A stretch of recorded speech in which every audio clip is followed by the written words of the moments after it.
Thank you all for coming today.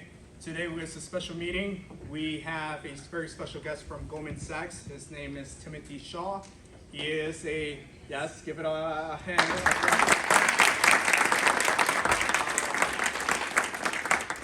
He graduated in 2018, so that was the year for most of us seniors, right, when we came in. So currently he is a senior analyst at Goldman Sachs, where he majored back then in finance. He will talk a little bit about his transition into Goldman Sachs, his journey, his time here at St. John's, and of course, this will be a Q&A session, so if you guys have any questions, feel free to ask them. And without further ado, Timothy. All right, thanks. All right, hey guys. So thank you, Andy, for that beautiful introduction. Thank you guys for setting this time up to come and hear me talk. I see a few familiar faces. One of my fellow coworkers from Goldman Sachs is here. I can introduce you guys to her later. We have some great friends, and my fellow Johnny. It's always a pleasure to talk to you guys. So I graduated in the class of 2018, and I have a few slides here. So back in my day, Tobin used to look like this on the left. It looked pretty bad. Like the auditoriums were really dark, and you guys are lucky to have this great facility now. So I started my career doing commercial banking. So I was a M&A analyst at Changhua Commercial Bank, my first job, and then I did real estate appraisal. I did some wealth management. I ended up in UBS doing private wealth management, where we had a team of 4 financial advisors managing over $2 billion. And then I ended up getting a full-time job in CCAR at UBS before coming to GS recently to do derivatives. So I guess the UBS part doesn't really matter because you guys are only here because I work at Goldman Sachs. But joking aside, I'm very excited to share a few things with you guys. So mainly want to talk about 2 things, give you guys some insight into bank capital and derivatives. And the second part is to give you guys some useful tools, recommendations, or advice. So my advice is what has gotten me to where I am today. And I know that my formula might not work for everyone here.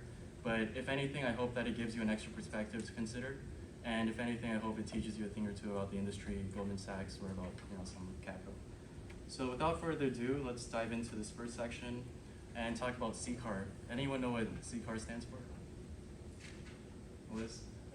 Comprehensive Capital Analysis and Review. Nice, very smart student here. So CCAR was created as a result of the financial crisis in 2008, where the banks, a lot of banks liquidated, like Lehman Brothers and Bear Stearns. I don't know if you guys are familiar with them now. Yeah, but basically the Federal Reserve Bank created a whole bunch of rules to regulate banks after that, right? So in order to do that, they created this test called CCAR. And basically the Fed asked all the banks to stress test their portfolios to see if they would basically default or have enough capital under a stressful scenario.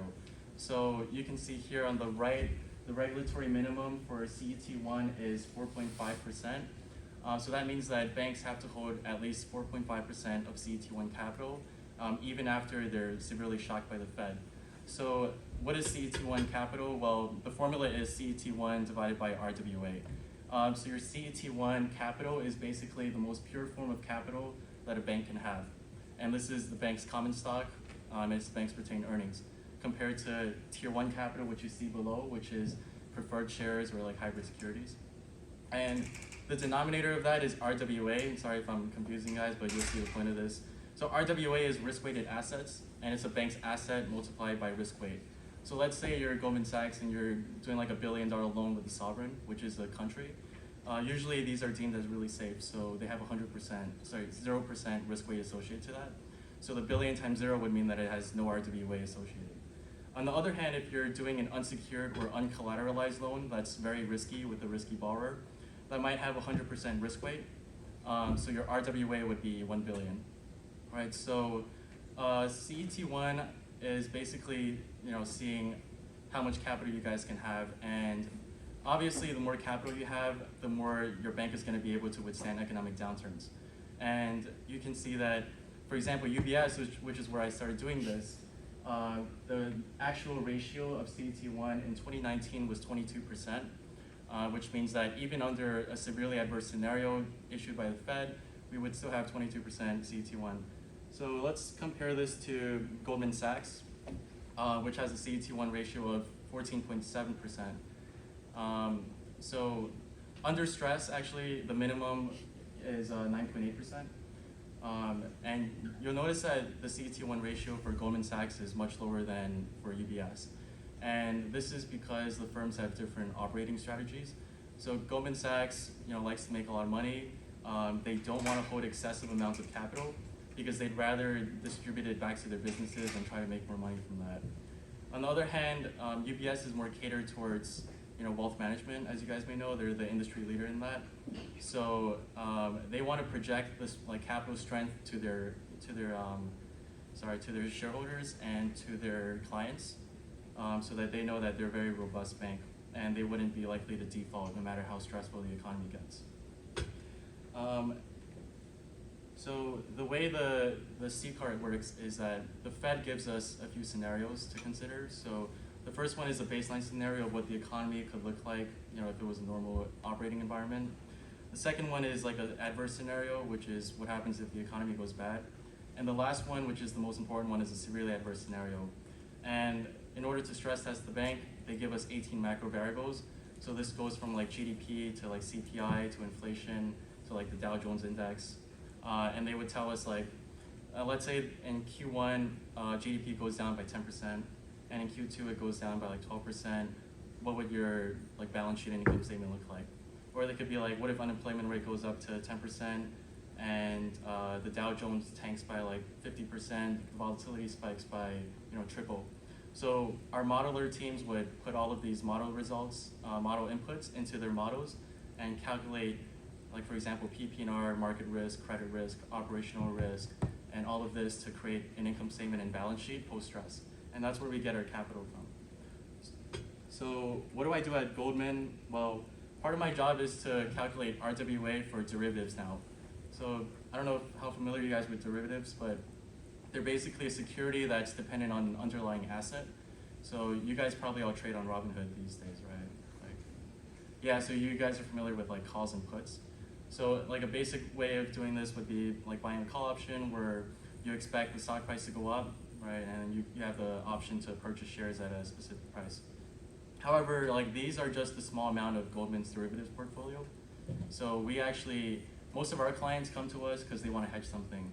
So let's say before COVID, you have airline companies that are trying to hedge their exposures on oil. So Delta, for example, would come to us and be we want to buy oil at this price in case oil prices go up, right? So if oil prices go up, then Goldman pays them money so they can buy oil at a cheaper price. And if oil prices go down, then Delta owes us money, right? Because they lock their strike price at, right? So in the case that Delta owes us money, well then we have counterparty credit risk, which is the risk that Delta could default on their payments to us. So in that case, we would have to calculate RWA using these formulas which involve PFE. So this is very complex. I'm not going to go into this at all because calculus was my worst grade when I was at St. John's. But we basically calculate what could go wrong, and counterparty credit risk is one of those inputs. Another example is, let's see, credit risk. So credit derivatives, I don't know, are you guys familiar with CDS? How many people have heard of? Yeah, a few. So CDS are credit default swaps. So these are protecting you from the likelihood that a bond, a loan, or a mortgage could default in the future. So if you're coming to GS and you buy a CDS, you're saying that if this loan that I have defaults, if the issuer defaults, then Goldman has to pay me money. And if the issuer doesn't default, then nothing happens, and you're paying a fee for that. And this is actually what, how anyone watch The Big Short? Yeah, so this is basically how The Big Short works. What happened, actually my MD at UBS knew the guy who was behind The Big Short. He worked with him at Deutsche Bank or Morgan Stanley, whatever it was. But he went to a bunch of banks and he thought that, there was gonna be a housing bubble, because back in 08, for those who are not too familiar with the story, there was low lending requirements. So people could go to banks and borrow money for a mortgage, even if they didn't necessarily have a good credit score, right? And housing prices were going up. So this guy behind the Big Short, he was like saying, well, I think that if the Fed raises interest rates, then a lot of people would default in their payments, and a lot of the mortgage-backed securities would basically have no value behind them. And mortgage-backed securities are basically banks bundling up a lot of these loans into one security, right? So if what happened was, he was right, so the Fed raised interest rates, a lot of people defaulted on their payment, and when that happens, basically the value of the entire MBS goes to shit because like a lot of, most of the like securities in there are worthless. And housing prices started to go down because the housing market was saturated. So what happened was the people who were trying to sell their houses to pay off their loans were actually getting less than what they paid for the house. So they were kind of like owing the bank money no matter what. So the credit default swaps paid off a lot to the guys behind the Big Short, and what they actually sold their swaps to make money instead of like asking the banks to pay them back, because the banks were going bankrupt. Lehman Brothers and Bear Stearns went down. So any questions on what I talked about? I know there was a lot of information about like things you've never heard of before. Yeah. Does Goldman Sachs do funding collars? Yeah, that's a good question. So has anyone else heard of funded collars before? Like no one in this room? Okay, yeah. So funded collars are an example of an equity derivative. So you see we have like multiple kinds of derivatives. So a traditional loan, margin loan would look like, let's say you're a client, you're Tesla, and you want to borrow money from GS, and you want to put your stock as collateral, right? So you give us like $1 billion of Tesla stock, we would give you a $500 million loan. That's called a margin loan. So the risk behind that is that we have CCP, counterparty credit risk, CCR. So Tesla could default on their payments. In that case, what we're left with is a bunch of Tesla stock that could possibly be going down a lot, right? So if Tesla stock goes down, then Tesla has to give us margin money, which is called a margin call. And if the stock drops way too much, then we seize their stock. But if Tesla defaults in their payment, then what we're left with could be less than what we gave them as a loan. So the way we hedge that or turn that into a derivative is that we turn this margin loan into a funded collar. What we do with the Tesla stock is we put a call option and a put option on it. So we basically lock it to a specified price so that even if it goes down, we don't lose money because of the put. And in exchange for that, like if it goes up, we're not gaining money because we put a put against the call. So we lock Tesla stock at a certain price to protect ourselves from counterparty credit risk, and we're also hedging against the market risk there. So it's a cool example of a funded collar. And the benefit of that to the client is that they can loan more for their stock. So if their stock was not a funded collar, it was just a margin loan, we would give them like 50 to 70% of whatever their stock is worth as a loan. But if we put like a collar on it, then we can give them like 85% of the stock value. And they don't have to pay margin calls. So good question. Any questions on anything that I talked about so far? Yeah. So besides Seahart, I know there were other problems in the 2008 the housing bubble, right? The crash. Like also with the ratings companies being paid off to look the other way, or like rate triple B bonds as triple A or something like that. Were there any other implementations put in place to make sure that this type of fraudulent activity doesn't happen again? That's a good question. So you're asking if the Fed like put any restrictions on rating companies so that they can't just like issue like shitty or like good ratings for like bad quality stuff. Yeah. I'm not too familiar with that, but I can double check on that. I know that like the banks were regulated the most because the banks were the ones like doing the transactions. So like the rating itself, so I see your point. So like S&P, for example, was rating like a mortgage-backed security like a AAA, even though it could have a likelihood of defaulting.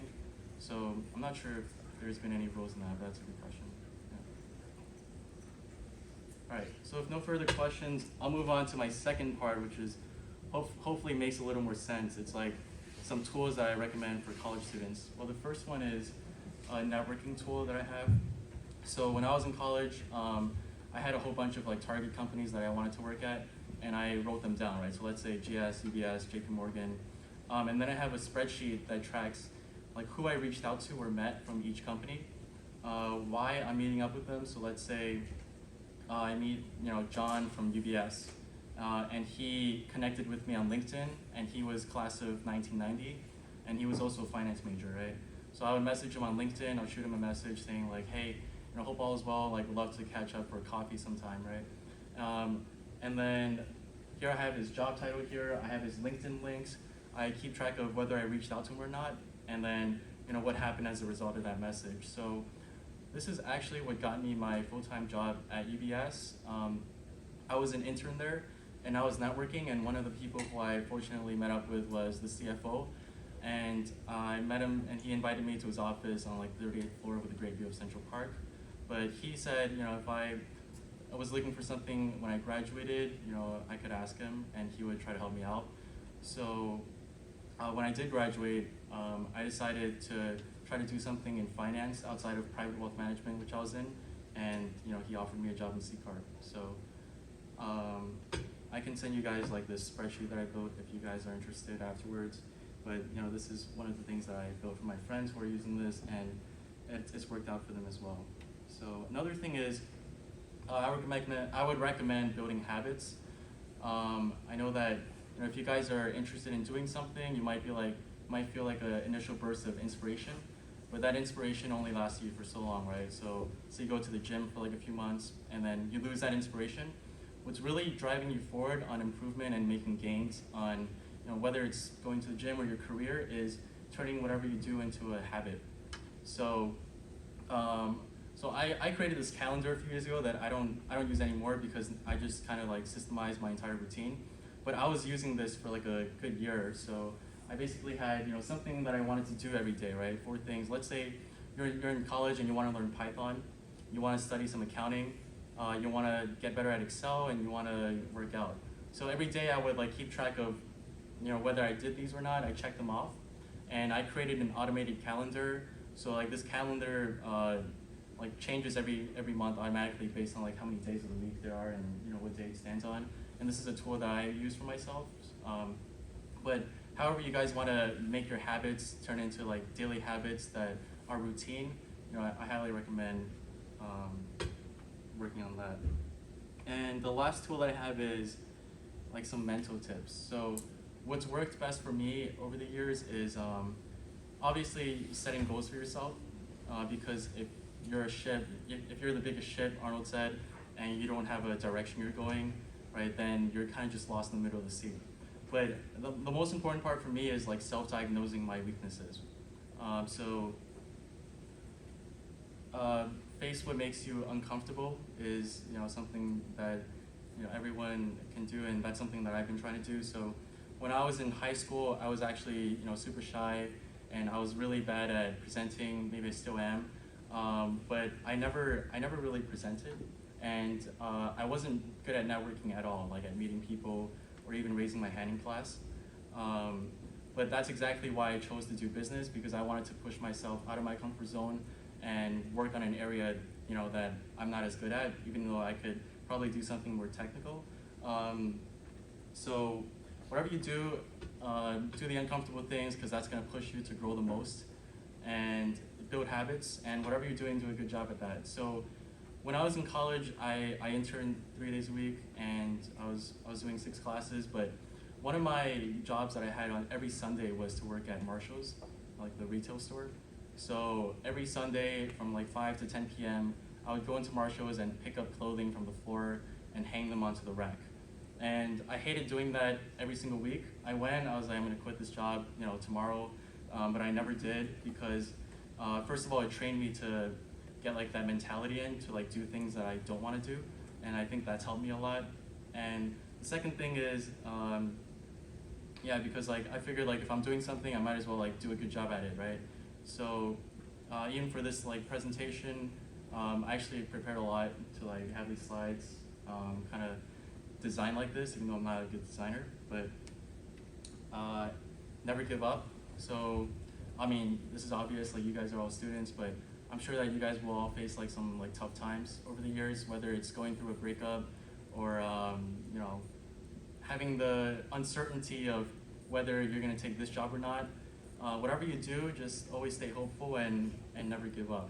So I'll give you an example of a time where like I had a lot of uncertainty other than like, you know, the breakups, but when I graduated college, you know, I told you guys like that the CFO said he would like help me out find a job in UBS in finance. But before I reached out to him, I had one offer from Broadridge, which was all the way in New Jersey, and I decided that, well, that was the only offer that I had at that point, and I was graduating, and I didn't think that that was probably the thing that I wanted to do, so I rejected my only offer at the time, like betting that maybe like this guy, the CFO guy, who promised he'd help me out like a year ago would. So I took that leap, and it ended up working very well, so I got promoted to associate after my first year of UBS, and I learned how to build robots, and I helped the firm automate a lot of things. Another thing is, I guess, transitioning from UBS to Goldman Sachs. You know, I was very comfortable with UBS. Everyone was amazing. I decided to take a leap and see what GS has to offer, and it's been great so far too. So, you know, never give up, always stay hopeful. Build some habits, face the things that make you uncomfortable, because no matter what it is, it's going to help you grow and become a better and stronger person. And you know, what Kobe said, my favorite player in basketball, what separates great players from all-time great players is their ability to self-assess, diagnose weaknesses, and turn those flaws into strengths. And I know you guys, you know, are on a great track, much better than I was when I was your age, and you're all going to be great players and champions in the industry. So, yeah, that's what I prepared for the slides, but I'm happy to answer any questions you guys have.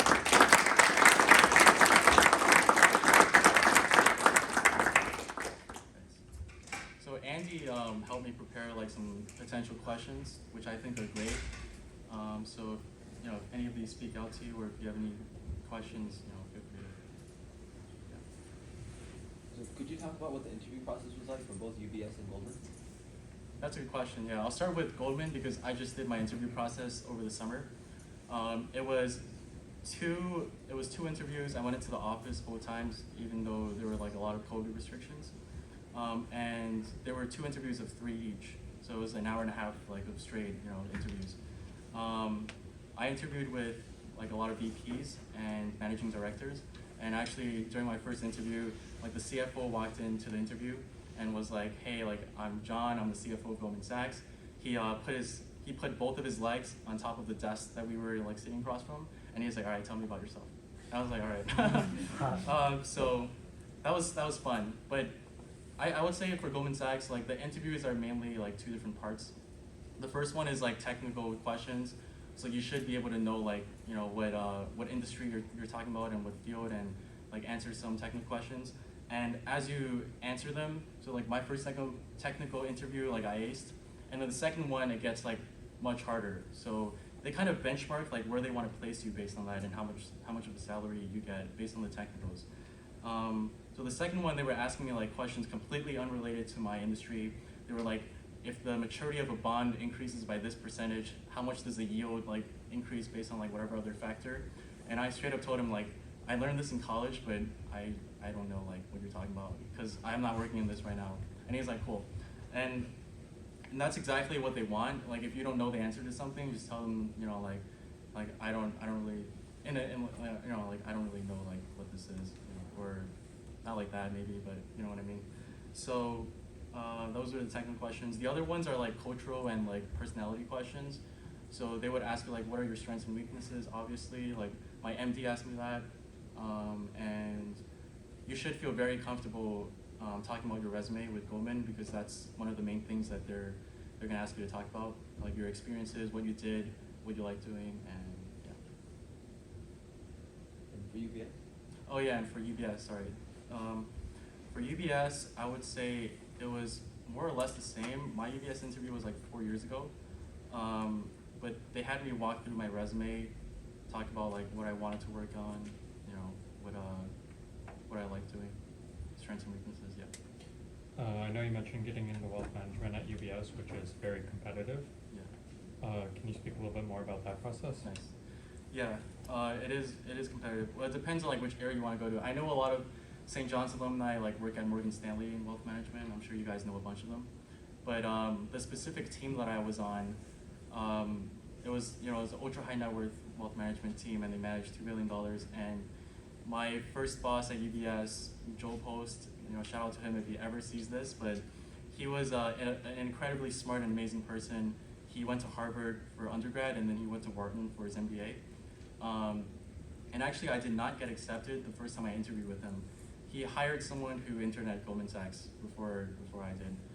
But I stayed in touch with him, and I sent him a few emails like asking if he would catch up, over the year, and eventually he offered me a job.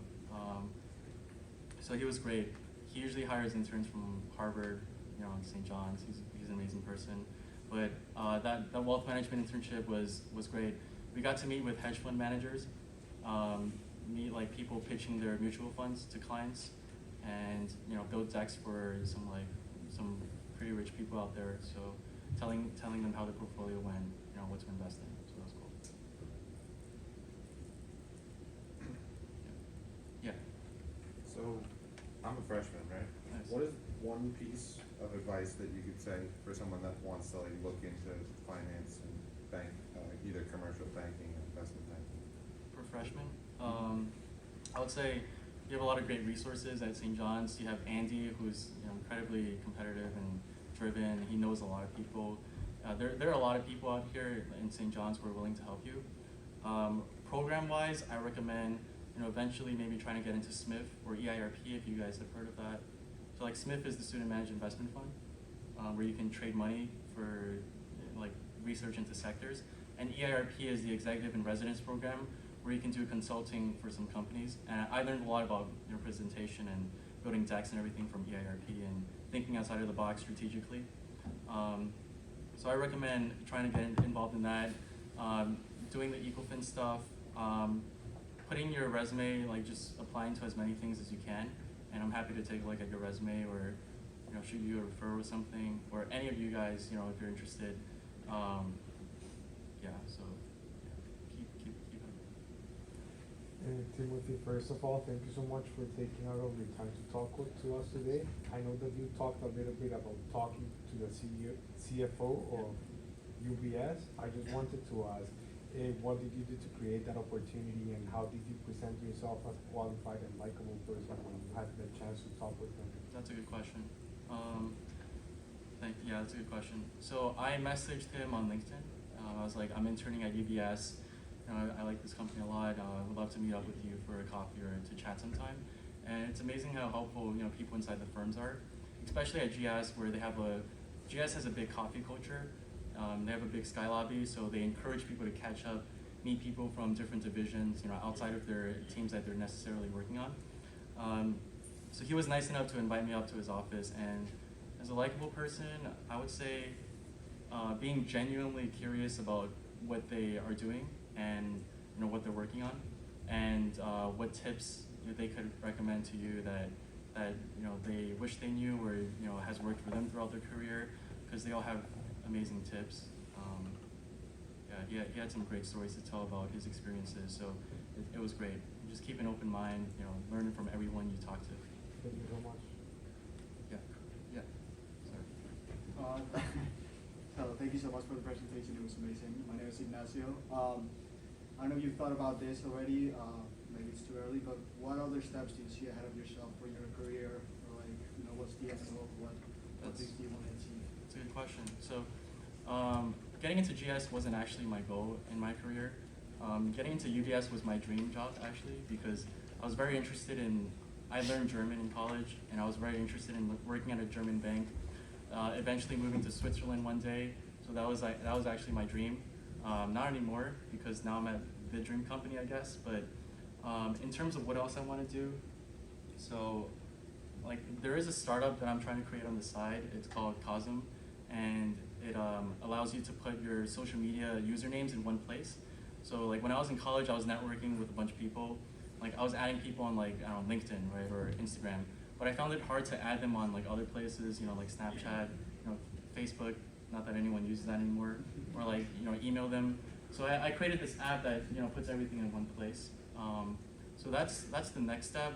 I'm not gonna say I'm gonna leave GS for this yet, but it's like a passion project that I'm working on. Yeah. So I was wondering, Yeah, the big banks are heavily pushing towards diversity. I think that in Goldman's annual report, they were actually saying like how diverse their firm is. It's like 35% white, 31% Asian among their interns. You know, so they are like pushing towards diverse and initiatives, and especially females. So yeah, it's, yeah. So because I've seen the reports, wondering if they're actually reflected on the. If it's actually.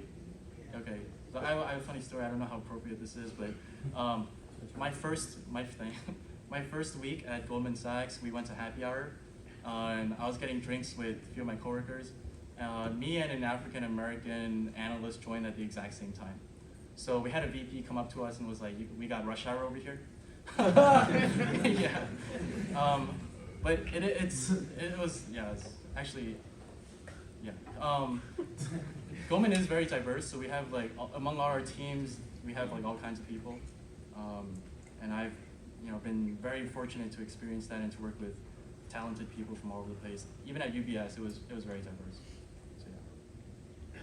What does your day-to-day look like at GS? Yeah, my day-to-day look like at GS. So it really depends. I would say like right now for my current role, like every week we have a meeting with the CFO and the MDs to go over the derivatives exposures and RWAs associated with that.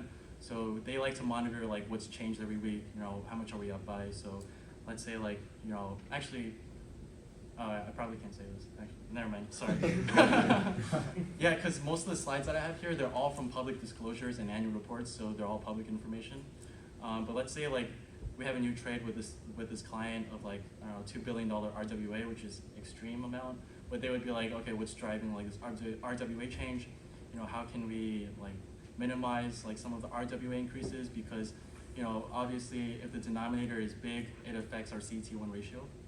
So we have weekly meetings. On a day-to-day, it's kind of like working on like some like things that pop up here and there.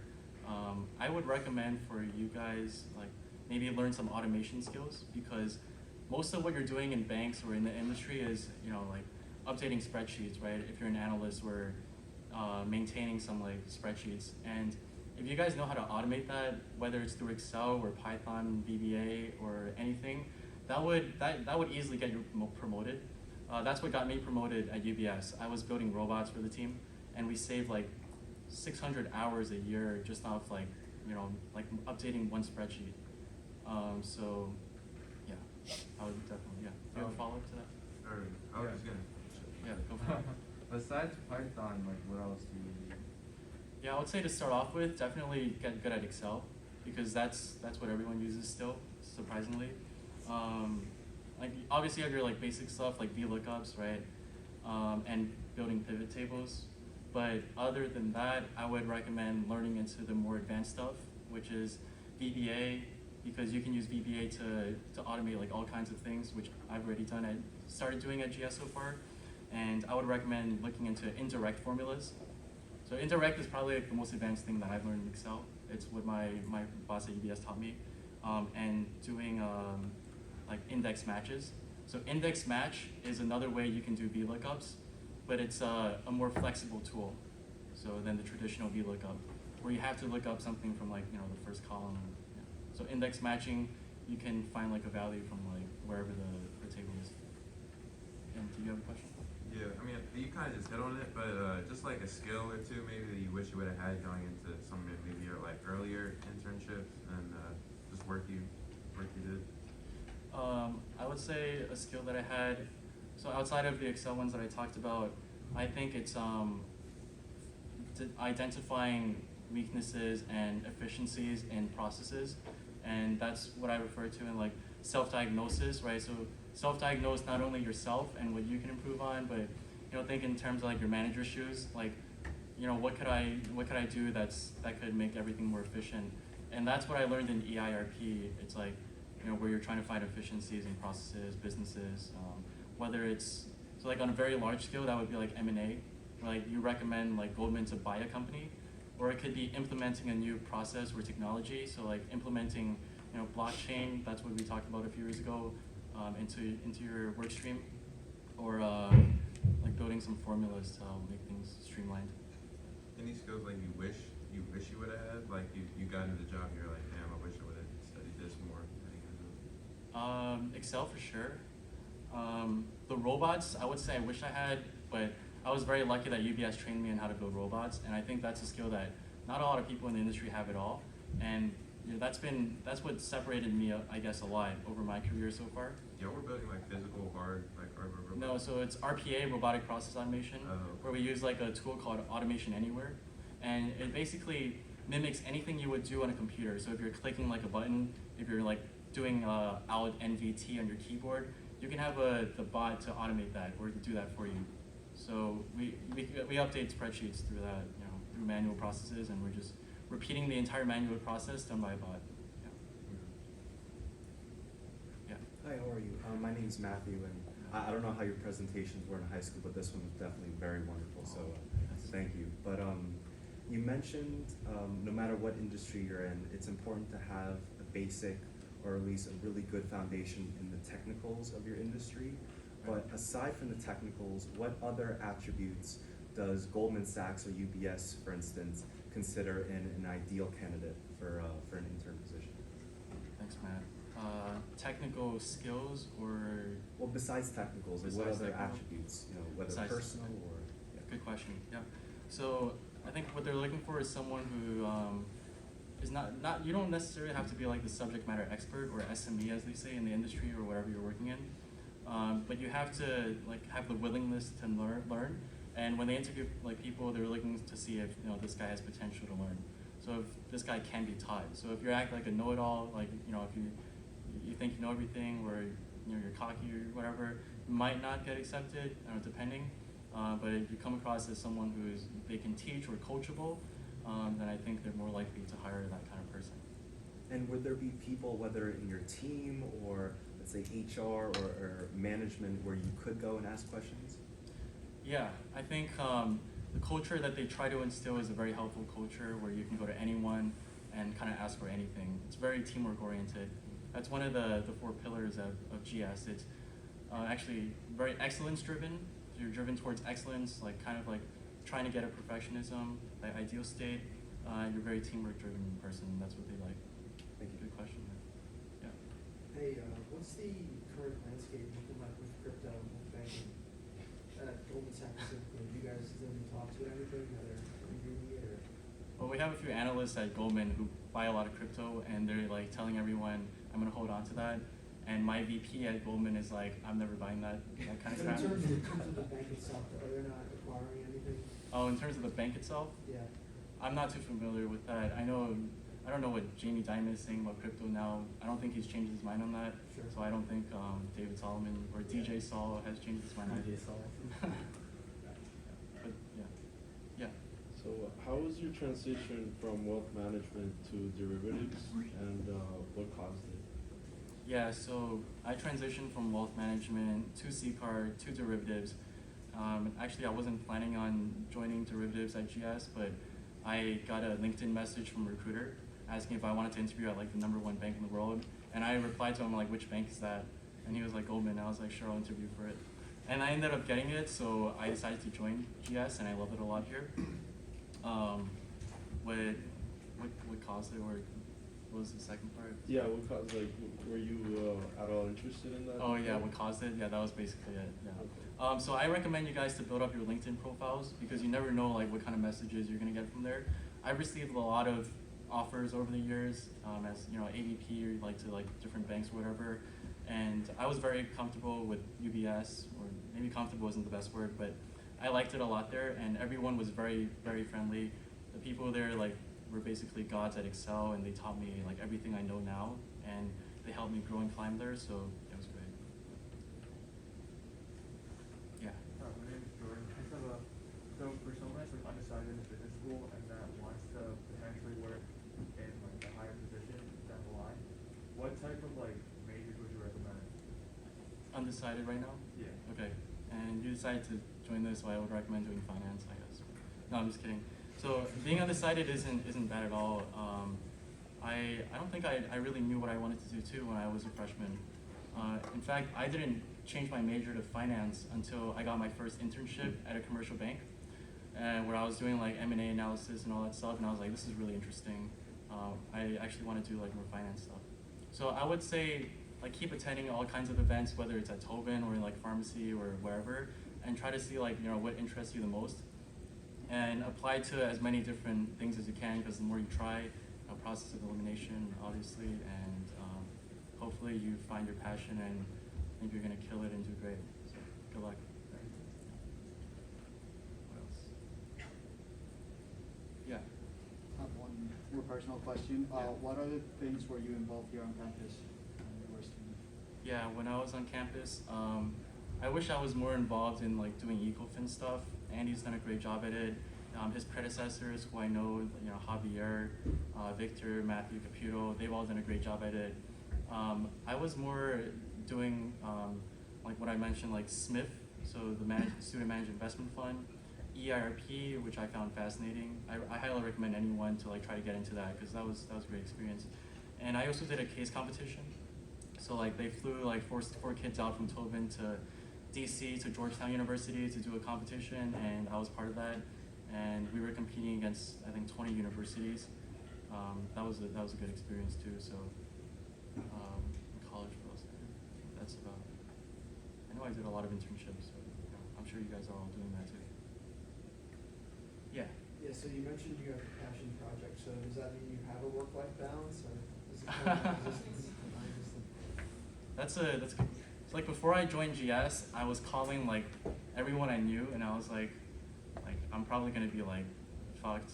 Like if I work there, I'm probably gonna work like horrible hours. Like what am I gonna do? Like how do I manage like having a girlfriend or whatever like with work? And when I got there, it wasn't all that bad. I think if you like the team you're working on, you like what you're doing, you're always gonna have time. So whatever time you have, I would say make the most of it. So after work, I try to hit the gym, try to work in COSM to hang out with people who mean a lot to me. Try to make the most of my time. So yeah, that's a good question. What else? I know you talked a little bit about the technical things that come into your job, but I wanted to ask if you have like any favorite part of your job or anything that you enjoy doing the most. That's the question I asked to the MDs who were interviewing me at Goldman Sachs.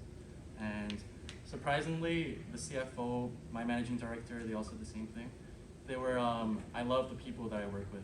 He was like, these are the smartest people in the industry, so it's a pleasure to be working with them every day. And I can relate to that. So I've interned or worked at like some places where the people are not the best, and maybe you guys have experience working with that, and it can be frustrating, and it might be a lot more drama than you really need or want in your life. But having like the right people, supportive people, people who can inspire you and get you to work better, smarter, or to do more. Like Liz here, she's a great analyst at Goldman Sachs, and she's working basically nonstop around the clock, even on weekends. And she inspires me to try to be a better worker as well. So it's great people. Thank you. Let's see, what else do I have in my appendix?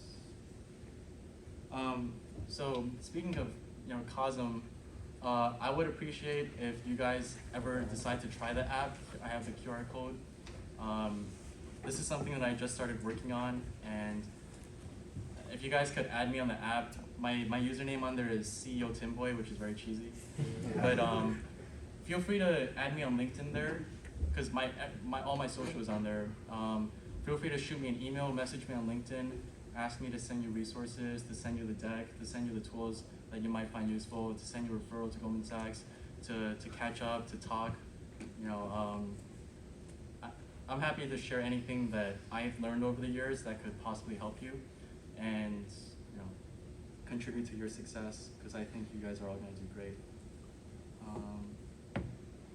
Any other questions right now? I mean, while you guys are thinking, maybe I can just go over like what GS kind of looks like, the structure behind it. So for those of you who are not too familiar, we basically have 4 divisions. We have the investment banking, which you guys all know, which is they're doing IPOs, like M&As, and all that good stuff. We have global markets division, which we call GMD, and this is kind of the division that I'm supporting. This does sales and trading, all the derivatives, commodities, fixed income, stocks, options, futures. We have asset management, which is offering investment products. And then we have consumer wealth management. So wealth management, Goldman is pushing towards Marcus, which is, some of you have heard of that. The Apple Card, which is making a loss right now, but is a strategic initiative. So it's funny how the last I guess subject matter thing I'll talk about is how my team does RW, like attributed equity. So Goldman likes to measure profitability by ROAE, which is return on attributed equity. So let's say investment banking division, if they're making $15 per every $100 of capital associated to that, right, that's 15% ROAE. And if AMD, for example, is making like 10%, right, then that's like 10%. And GMD historically makes less than the other two, but given the volatility last year, they're killing it. So if you were the CFO and like you got a whole bunch of capital now, you would probably allocate that more towards IBD than AMD, and that's kind of like one of the things that we're involved in strategically with my job. And the Apple Card and stuff is at a loss right now, but we're allocating a lot of capital to that because that's the long-term strategic initiative for Goldman to get better at the consumer banking space. Yeah, Chris. Is the Apple Card operating at a loss because like special promotions to get it out there? Or Probably, actually, it's probably, I don't know the reason why, but I imagine like because it's so new and because they're pushing towards marketing or, yeah. Because I know the Chase Sapphire card, when they originally came out with that a while ago, they had like really big promotions for that, and they did take a loss for the first couple of years. But then after so many people got in their hands with the amount of swipes and etc., they made money in the long run. Yeah. Startups as well, right? I would say like all the startups like operate at a loss first, in order to break into the industry, and then after they become like a robust, and they start to generate income and net income and profitability after. Yeah. Net income, profitability. Yeah, there's like this is an example of like what a CCAR like income statement will look like, right? You have your PPNR, which is your net interest income, plus your non-interest. So like banks make most of their money a lot of their money from interest, as you all know, right? So that's the net interest income. And then non-interest income is like the money they make from like investment banking, sales and trading and all that. You add that up, you minus like the expenses, which for banks are like salaries and wages, all that good stuff. And then you have your provision for loan losses. I can tell you that's like ALLL provisions, CECL and all that stuff, which you probably never need to know, and what their loss looks like before taxes. But yeah, this is an example of what a CCAR income statement looks like. Any other questions? I don't know what time it is. So I think if anyone, any last questions? No? Okay, so I think we're gonna wrap it up. Tim, thank you again for coming, and I hope everyone here learned something. I know the deck, right? I'm gonna share that with everyone so you guys could have more information regarding Goldman Sachs, and if you guys have any questions, Tim is open to LinkedIn, right? So again, Tim, thank you for coming. Thanks, Andy.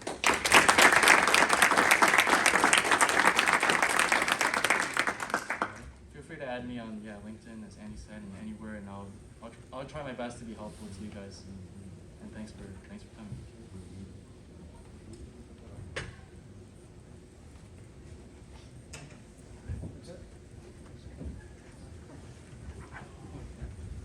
All right, guys. Just final remarks. I know most of you guys saw the emails that I sent today, by the end of today. For those who are still interested in running for a position, please send me your CVs. After today, I won't be looking at any of them.